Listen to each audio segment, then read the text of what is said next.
حضرت عمر بن عبدالعزیز رضی اللہ تعالی عنہ ایک مرتبہ ایک جنازے کے ساتھ تشریف لے گئے اور قبرستان میں پہنچ کر علیحدہ ایک جگہ بیٹھ کر کچھ سوچنے لگے۔ کسی نے عرض کیا، اے امیر المومنین، آپ اس جنازے کے ولی تھے، آپ ہی علیحدہ بیٹھ گئے؟ فرمایا، ہاں۔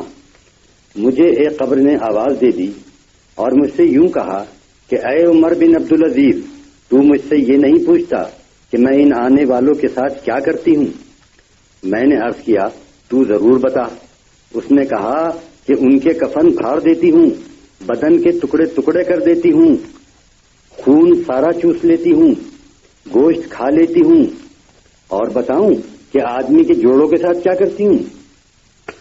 مونڈوں کو باہوں سے جدا کر دیتی ہوں، اور باہوں کو پہنچوں سے جدا کر دیتی ہوں، اور سرینوں کو بدن سے جدا کر دیتی ہوں، اور سرینوں سے رانوں کو جدا کر دیتی ہوں، اور رانوں کو گھٹنوں سے، اور گھٹنوں کو پنڈلیوں سے، اور پنڈلیوں کو پاؤں سے جدا جدا کر دیتی ہوں۔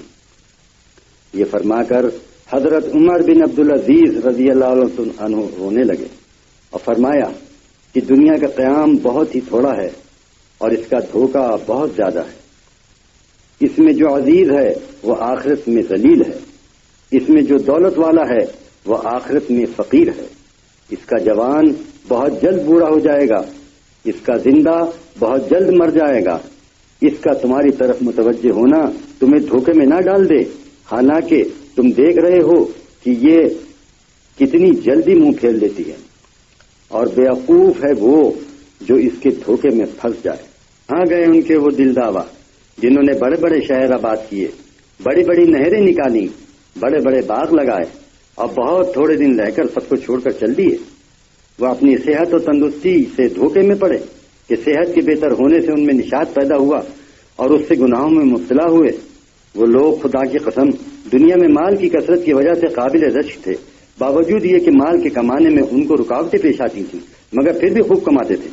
ان پر لوگ حسد کرتے تھے، لیکن وہ بے فکر مال کو جمع کرتے رہتے تھے اور اس کے جمع کرنے میں ہر قسم کی تکلیف کو خوشی سے برداشت کرتے تھے۔ لیکن اب دیکھ لو، مٹی نے ان کے بدنوں کا کیا حال کر دیا، اور خاک نے ان کے بدنوں کا کیا بنا دیا، کیڑوں نے ان کے جوڑوں اور ان کی ہڈیوں کا کیا حال بنا دیا۔ وہ لوگ دنیا میں اونچی اونچی مسیریوں پر، اونچے اونچے فرش اور نرم نرم گدوں پر نوکروں اور خادموں کو درمیان آرام کرتے تھے۔ عزیز و اقارب، رشتے دار اور پڑوسی ہر وقت ان کی دلداری کو تیار رہتے تھے۔ لیکن اب کیا ہو رہا ہے؟ آواز دے کر ان سے پوچھ کہ کیا گزر رہی ہے۔ غریب امیر سب ایک میدان میں پڑے ہوئے ہیں۔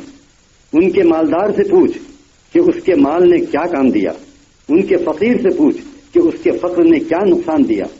ان کی زبان کا حال پوچھ جو بہت چہکتی تھی، ان کی آنکھوں کو دیکھ جو ہر طرف دیکھتی تھی، ان کی نرم نرم کھالوں کا حال دریافت کر، ان کے خوبصورت اور دل لبا چہروں کا حال پوچھ کہ کیا ہوا۔ ان کے نازک بدن کو معلوم کر کے کہاں گیا اور کیڑوں نے اس کا کیا حشر کر دیا۔ ان کے رنگ کالے کر دیے، ان کا گوشت کھا لیا، ان کے منہ پر مٹی ڈال دی، اعضاء کو الگ الگ کر دیا، جوڑوں کو توڑ دیا۔ کہاں ہیں وہ ان کے خدام جو ہر وقت حاضر ہوں ہی کہتے تھے؟ کہاں ہیں ان کے وہ کمرے اور خیمے جن میں وہ آرام کرتے تھے؟ کہاں ہیں ان کے وہ مال اور خزانے جن کو جوڑ جوڑ کر رکھتے تھے؟ ان حشم خدم نے اس کو قبر میں کھانے کے لیے کوئی توشہ بھی نہ دیا، اور اس کی قبر میں کوئی بستر بھی نہ بچھا دیا، کوئی تکیہ بھی نہ رکھ دیا، زمین پر ہی ڈال دیا، کوئی درخت پھول پھلواری بھی نہ لگائی۔ اب وہ بالکل اکیلے پڑے ہیں، اندھیرے میں پڑے ہیں۔ ان کی لیے اب رات اور دن سب برابر ہیں، دوستوں سے مل نہیں سکتے، کسی کو اپنے پاس بلا نہیں سکتے۔ کتنے نازک بدن مرد اور نازک بدن عورتیں، آج ان کے بدن بوسیدہ ہیں، ان کے اعضاء ایک دوسرے سے جدا ہیں، آنکھیں نکل کر منہ پر گر گئیں، گردن جدا ہوئی پڑی ہے، منہ میں پانی اور پیپ وغیرہ بھرا ہوا ہے، اور سارے بدن میں کیڑے چل رہے ہیں۔ وہ آج اس حال میں پڑے ہیں اور ان کی جوروں نے دوسرے نکاح کر لیے۔ وہ مزے اڑا رہی ہیں، بیٹوں نے مکانوں پر قبضہ کر لیا اور وارثوں نے مال تقسیم کر لیا۔ مگر بعض خوش نصیب ایسے بھی ہیں جو اپنے قبروں میں بھی لذتیں اڑا رہے ہیں، تر و تازہ چہروں کے ساتھ راحت و آرام میں ہیں، لیکن یہ وہی لوگ ہیں جنہوں نے اس دھوکے کے گھر میں اس گھر کو یاد رکھا، اس کی امیدوں سے اس کی امیدوں کو مقدم کیا اور اپنے لیے توشہ جمع کیا اور اپنے پہنچنے سے پہلے اپنے جانے کا سامان کر دیا۔ اے وہ شخص جو کل کو قبر میں ضرور جائے گا، تجھے اس دنیا کے ساتھ آخر کس چیز نے دھوکے میں ڈال دی؟ کیا تجھے یہ امید ہے کہ یہ کمبخت دنیا تیرے ساتھ رہے گی؟ کیا تجھے یہ امید ہے کہ تو اس پوچھ کے گھر میں ہمیشہ رہے گا؟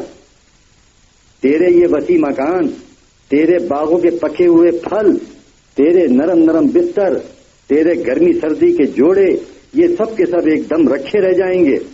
جب ملک الموت آ کر مسلط ہو جائے گا، کوئی چیز اس کو نہ ہٹا سکے گی۔ پسینوں پر پسینے آنے لگیں گے، پیاس کی شدت بڑھ جائے گی اور جانکنے کی سختی میں کروٹیں بدلتا رہ جائے گا۔ افسوس افسوس صد افسوس، اے وہ شخص جو آج مرتے وقت اپنے بھائی کی آنکھیں بند کر رہا ہے، اپنے بیٹے کی آنکھ بند کر رہا ہے، اپنے باپ کی آنکھ بند کر رہا ہے، ان میں سے کسی کو نہلا رہا ہے، کسی کو کفن دے رہا ہے، کسی کے جنازے کے ساتھ جا رہا ہے، کسی کو قبر کے گڑھے میں ڈال رہا ہے۔ کل کو تجھے بھی یہ سب کچھ پیش آنا ہے۔ اور بھی اس قسم کی باتیں فرمائیں۔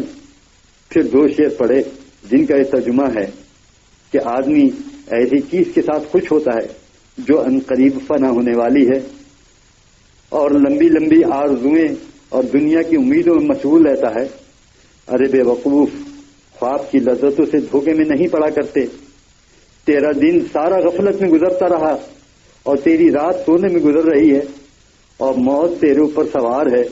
آج تو وہ کام کر رہا ہے کہ کل کو ان پر رنج ہو کرے گا۔ دنیا میں چوپائی بھی اسی طرح زندگی گزارتے ہیں جس طرح تو گزار رہا ہے۔ کہتے ہیں کہ اس واقعے کے بعد ایک ہفتہ بھی نہ گزرا تھا کہ حضرت عمر بن عبدالعزیز رضی اللہ تعالیٰ عنہ کا وصال ہو گیا۔